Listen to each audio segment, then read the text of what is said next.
गल सुनो की गल खरीद ते खरीद रही बात टीवी ला के ना ਤੇ ਕਾਦੇ ਮਾਂ ਦੇ ਟਿਕਟ ਤਕਰੀਰ ਨਹੀਂ ਬਾਰ-ਬਾਰ ਵੇਚਦੇ ਸੀ। ਮੈਂ ਕਿਹਾ ਵੀ ਇਹਨੂੰ ਬਾਰ-ਬਾਰ ਵੇਚੀ ਜੇ ਖੈਰ ਤੇ ਤੁਹਾਨੂੰ ਕੀ ਉਹ ਮੈਂ ਕਿਹਾ ਮੈਨੂੰ ਇਹ ਮਸਲਾ ਹੈ ਕਮੀਜ਼ਾਂ ਦੀ ਮੋੜ ਨਹੀਂ ਛੱਡੋ। ਮੈਂ ਕਿਹਾ ਸ਼ਲਵਾਰਾਂ ਕੁੱਤੀਆਂ ਛੱਡੋ ਉਹ ਸਾਰੀਆਂ 12 ਮੌਸਮ ਹੀ ਛੱਡੋ। ਉਹ ਮੈਂ ਕਿਹਾ ਕੁੱਤੀ ਦੇ ਬੱਚਿਓ ਪਾਕਿਸਤਾਨ 80% ਹੋ ਗਏ ਆ। ਜਿਹੜੇ ਬੰਦੇ ਕੋਲ ਵੋਟ ਲੈਣ ਵਾਸਤੇ ਇਹ ਜਲਸੇ ਕਰਦੇ ਪਏ ਉਹ ਬੰਦੇ ਰੁੜਦੇ ਪਏ ਨੇ। ਜਿਹੜਾ ਪੰਜਾਬ ਦੇ ਜ਼ਿਆਦਾ ਸਲਾਹ ਭਾਈ ਉਹ ਪੰਜਾਬ ਦਾ ਵਜ਼ੀਰ ਦਾ ਨੂੰ ਨਾਲ ਲੈ ਕੇ ਤੁਸੀਂ ਬੈਠੇ ਹੋ। ਉਹ ਕੇਪੀਕੇ ਦੇ ਵਜ਼ੀਰ ਦਾ ਹੈਲੀਕਾਪਟਰ ਸਵੇਰ ਨਾਲ ਲੈ ਕੇ ਬੈਠੇ ਹੁੰਦੇ। ਜਿਸ ਤਰ੍ਹਾਂ ਤੁਸੀਂ ਤਕਰੀਰ ਕਰ ਰਹੇ ਸੀ ਉਸ ਟਾਈਮ 6 ਹੈਲੀਕਾਪਟਰ ਫੌਜ ਦੇ ਇੱਕ ਵਜ਼ੀਰ ਨੂੰ ਹੈਲੀਕਾਪਟਰ ਤੁਹਾਡੇ ਕੇਪੀਕੇ ਦੇ ਚੋਂ ਫਸੇ ਬੰਦੇ ਕੱਢ ਰਹੇ ਸੀ।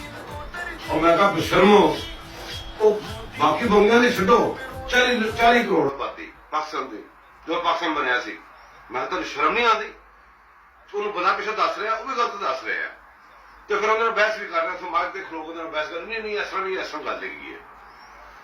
ਉਹ ਮੈਂ ਕਿਹਾ ਉਹ ਤਾਂ ਜ਼ਹਿਨੀ ਤੌਰ ਤੇ ਤਿਆਰ ਸਹੀ ਨਹੀਂ ਉਹ ਨਸ਼ਾ ਕਰਦਾ ਨਸ਼ੇ ਕਰਕੇ ਤਾਂ ਤਕਰੀਰਾਂ ਕਰਨ ਨਿਕਲਦਾ ਤੁਸੀਂ ਉਹਦੇ ਪਿੱਛੇ ਲੱਗੇ ਹੁੰਦੇ ਜੇ ਐਡਾ ਤੁਸੀਂ ਕੁੱਤੀ ਮਾਂ ਦੇ ਬੱਚੇ ਪਾਕਿਸਤਾਨ ਦੁਸ਼ਮਣ ਬਣਾਏ ਜੀ ਤੁਸੀਂ।